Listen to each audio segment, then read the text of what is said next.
E eu não consigo, por mais que você tenha me falado, eu não consigo me colocar no seu lugar do que você passou, cara. Eu queria que você desse pra gente, numa linha temporal, desde aquele podcast e à noite, o que aconteceu no dia seguinte, onde o mundo caiu na sua cabeça, relacionamento com a família, o que a família, os amigos, não sei o quê.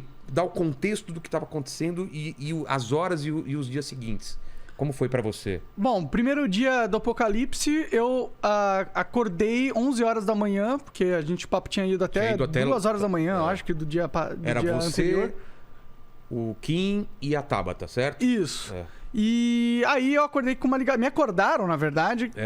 Falando assim, ó, você tem que ir no flow, o mundo tá desabando, eu não tava entendendo nada.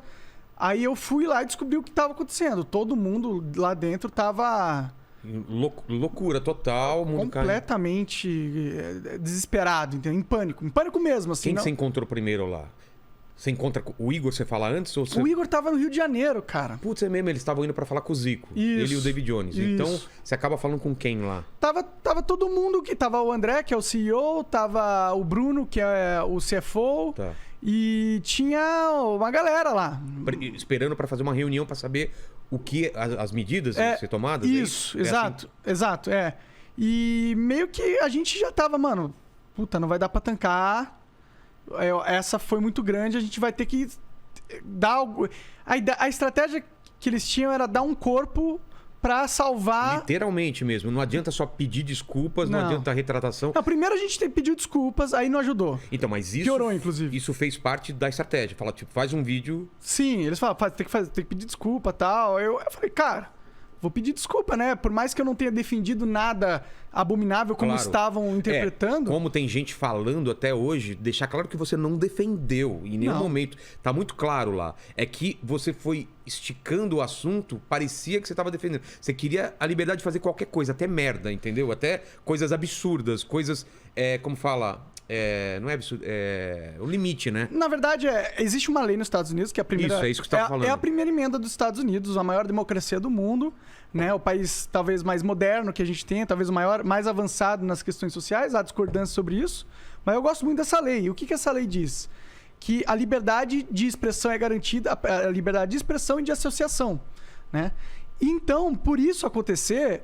Existe uma dinâmica lá, assim como existe na Ucrânia. Também? Na Ucrânia existe o partido nazista. Exato. Não que isso seja legal. Não, é horrível. Não que seja bom. Mas a Constituição dos caras permite esse tipo de coisa. E você estava citando esse exemplo. Eu estava citando esse exemplo, porque não que eu acho que seja legal que eles existam, mas porque é uma lei que protege a liberdade de expressão neste nível, ela é uma lei mais segura contra as tiranias do Estado, né? Porque... Você não pode falar sobre modelo econômico daqui a pouco. Você não pode falar sobre eleições. Na conversa com o Petri que eu tive lá no Monarch Talks, a gente conversou sobre vários exemplos de como a lei pode interferir na sua liberdade de expressão. A gente contou a história que você deve conhecer de um comediante... Carlin, eu sou ruim com o nome. George Carlin. Tinha umas palavras proibidas, né? Exato. O cara, ele, tinha umas leis lá que você não podia ser obsceno. Exato. Profano.